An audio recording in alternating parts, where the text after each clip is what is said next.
The first question is asking for the definition of the word coherent. It means constant phase difference. So answer is B. It doesn't mean that the two sources are in phase. So they can be in phase, but not necessarily.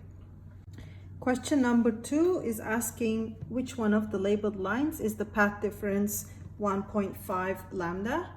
As you know that this is 0 lambda,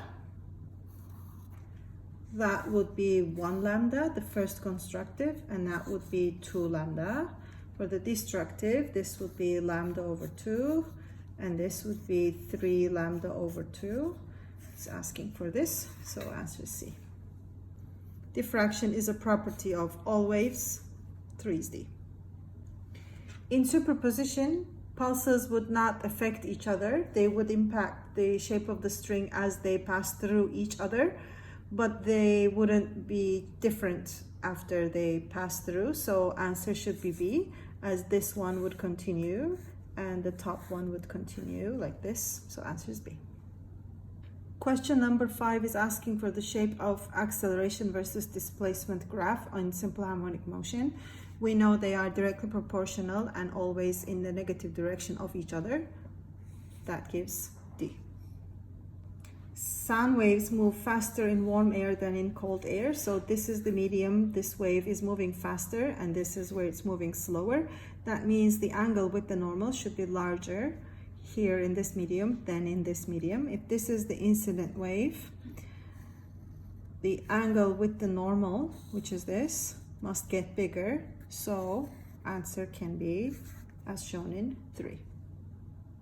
In question number 7, we have a case where a person can hear the car but cannot see. We know this is about diffraction. Answer for this one is B. This doesn't have anything to do with how fast they move, and it's not about refraction or the type of wave. This is a pulse reflecting from a fixed end, so we know it's gonna be inverted, so that rules out A and B. The triangular shape is asymmetrical. The front is shorter than the back, so it has to be as in C, because this is the side that will reach the fixed end first, so it will be ahead of the long side. So answer should be as in C. Question number 9 gives us the graph of displacement versus distance for a particle of a medium in simple harmonic motion. Now the particle is doing simple harmonic motion along the vertical, so that would be the amplitude, and this is the wavelength of the wave. We are given the period and we're asked to find the average speed of a point in the medium. Now average speed is defined as total distance over total time, so the time for one full oscillation is given as 5 milliseconds. So I'm going to write that here. And the distance a particle travels in that time is 1, 2, 3, 4 amplitudes, which would be 8 centimeters. 8 over 5 is 1.6, and this makes 10 to the power of 1, so that is 16 meters per second. To decide whether a point is a maximum or a minimum, we need to know the path difference at that point and its relationship with the wavelength. So they are identical sound waves, and their wavelength is 0.6 meters. At point P, the path difference would be the difference of these two paths, which is 3.7 minus 3.1, which is 0.6 meters. Comparing with the lambda, that is 1 lambda. So point P must be a maximum.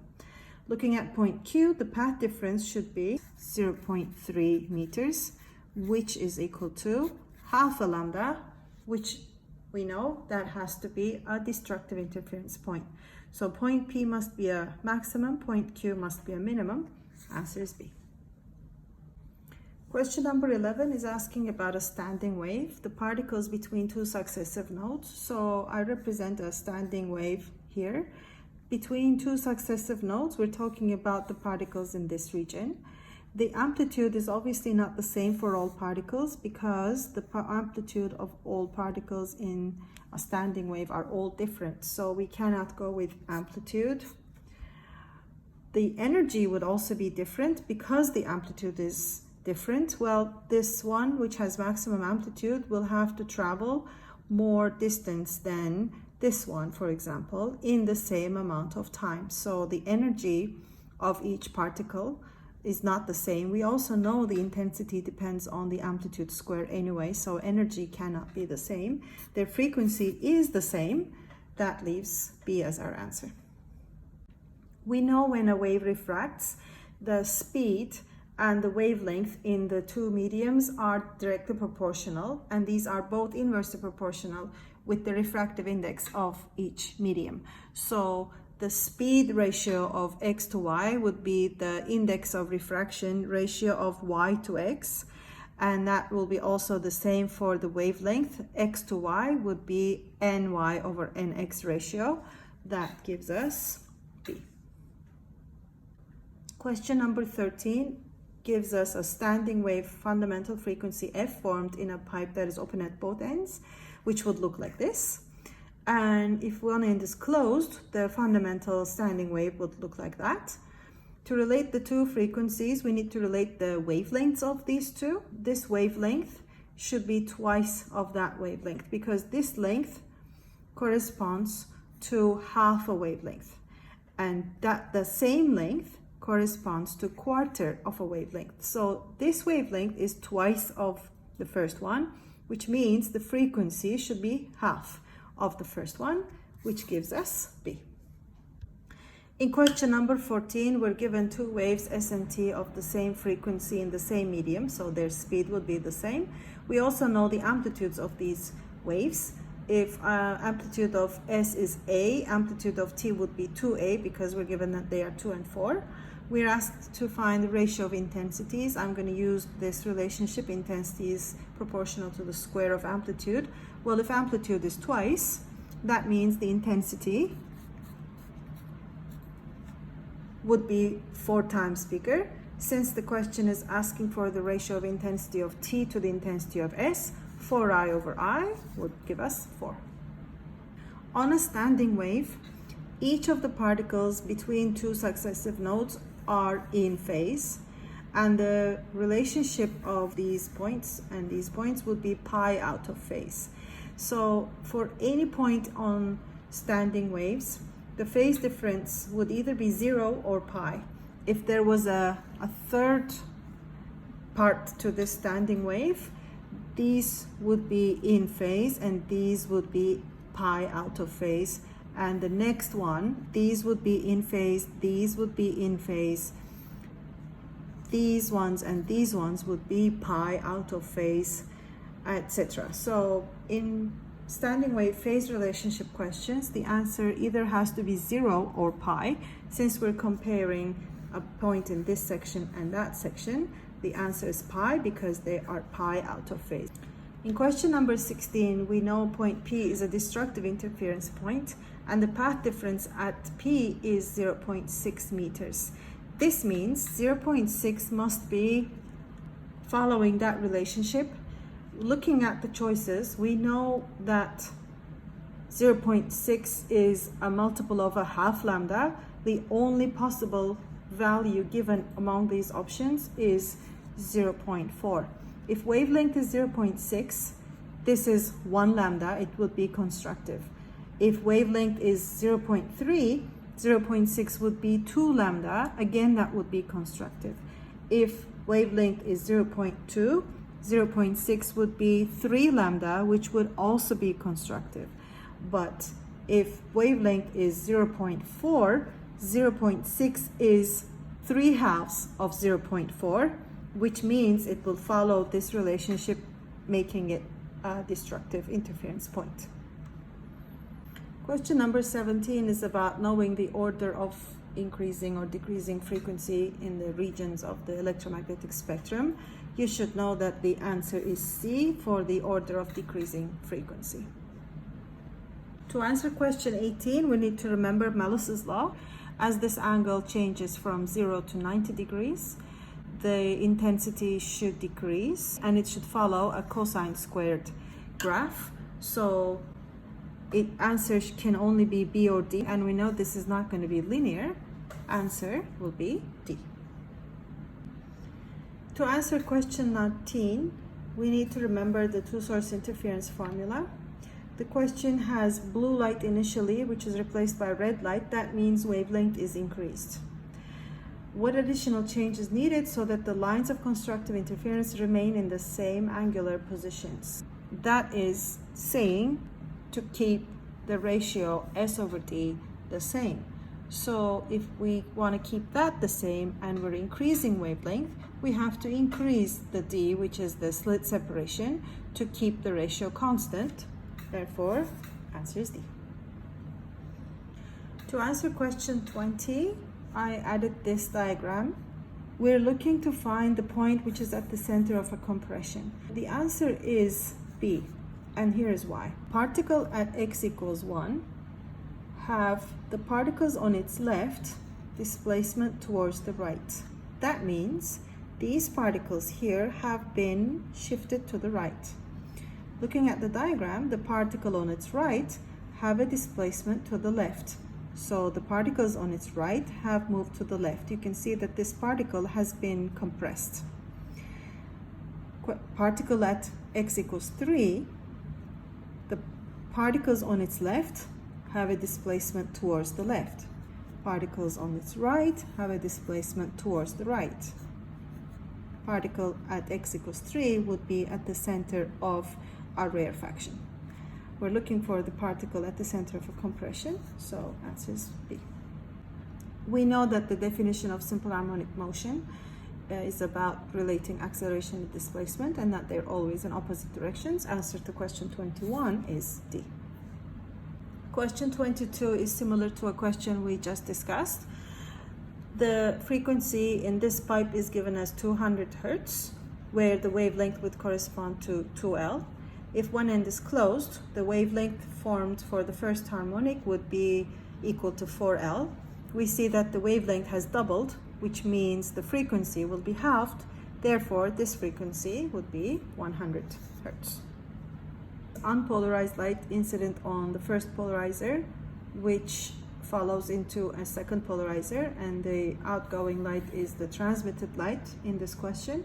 Two polarizers have their axes parallel at first, and if we rotate the first one, how will the intensity and polarization of the transmitted light change?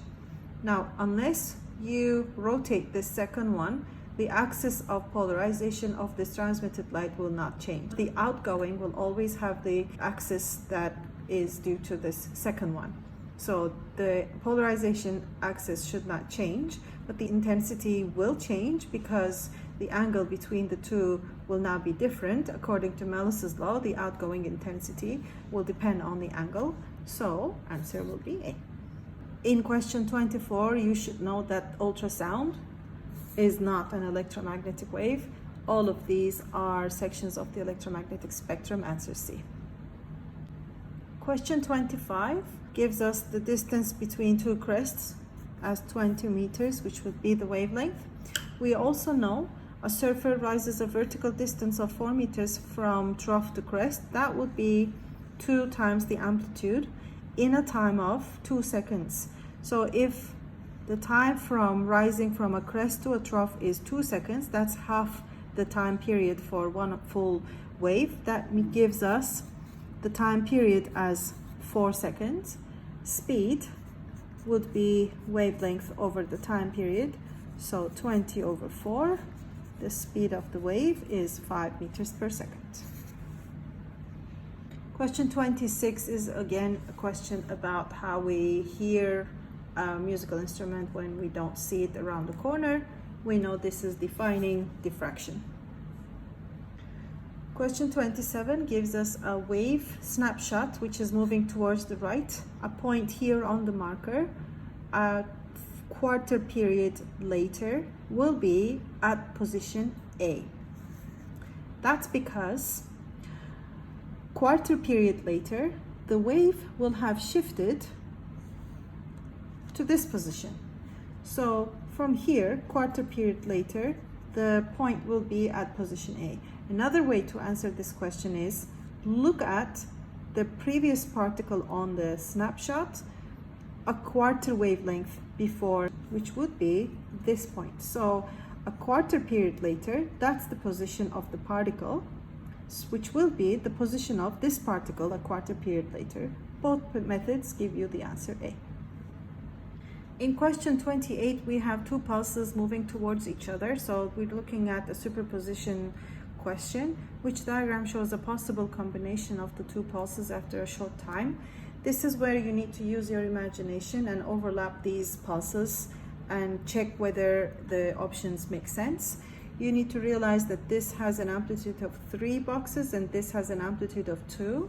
Looking at the options, they cannot cancel each other's amplitudes at any point, and they will never be constructive completely, like to add to a 5. That's not possible because they're on different sides of the equilibrium position. The only possible diagram that can happen is given in A. In a transverse traveling wave, if the wavelength is lambda, the distance between a crest and a trough would be half a lambda. That's basically asking you the distance between these 2 points, which is half a wavelength. When a water wave enters a harbor from deep to shallow water, we're given that the wavelength has decreased in shallow water after the deep. And if the wavelength is smaller, the speed is smaller, so V2 must be smaller than V1. And the frequency is constant because the frequency depends on the source where the wave was created, which does not change in refraction, which means the answer is A. Questions after this point are only for HL students. Question 31 asks us about resolution. Now, we know that this is the Rayleigh criterion that means just resolved for 2 sources. If the sources are not resolved, that means this condition is not met. To be resolved, 1.22 lambda over B must be equal to Y over D, and to be well resolved, actually that condition must be met. If this ratio is smaller than that ratio, resolution is increased. But we know that these are not resolved, so we have to pick A, which means this ratio, this angle, is too big compared to the required ratio. 32 is another resolution question. We know that the images are resolved with green filter, and we're asked to know the condition when it's replaced by red and by a violet filter. Answer is C, because to increase resolution, this ratio should get smaller than that ratio. That means in terms of wavelength changes, increasing wavelength would not help with resolution. The smaller the wavelength, the better the resolution. Therefore, red has a larger wavelength than green, so it won't be resolved when using red. But if we use violet, it will be better resolved, so answer is C. In single slit diffraction, we know we should use this ratio for the width of the central bright. Now, we know if the width of the slit is reduced, that would increase the angle and that would decrease the intensity. So looking at the choices, we know we should pick D. The original intensity in the question is given with the dotted line. D shows a wider angle and a smaller intensity. That's why our answer is D. 34 is another question about single slit diffraction. We are looking for the order of colors that correspond to increasing widths of central peak. The width of central peak, in other words, the angle to the first minimum, is directly proportional to the wavelength. So for increasing widths, we're looking for increasing order of wavelengths. Answer is C. Question 35 is about double slit interference. Looking at this relationship with lambda used, question gives us that there are 3 fringes per centimeter on the screen. When wavelength is reduced to half, the fringe spacing will reduce to half. That means twice the number of fringes will fit in the same centimeter. So answer will be 6.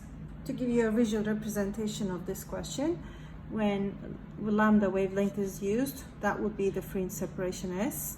when half lambda is used, the fringe separation will be half, which means in 1 centimeter, twice the number of fringes would fit. An alternative form of this given equation is given in A, because omega is 2 pi over t. To answer question 37, we need to visualize simple harmonic motion. We're given VT graph starting from 0, and the velocity is increasing in the positive direction and decreasing in the positive direction in the first half of one period of this curve.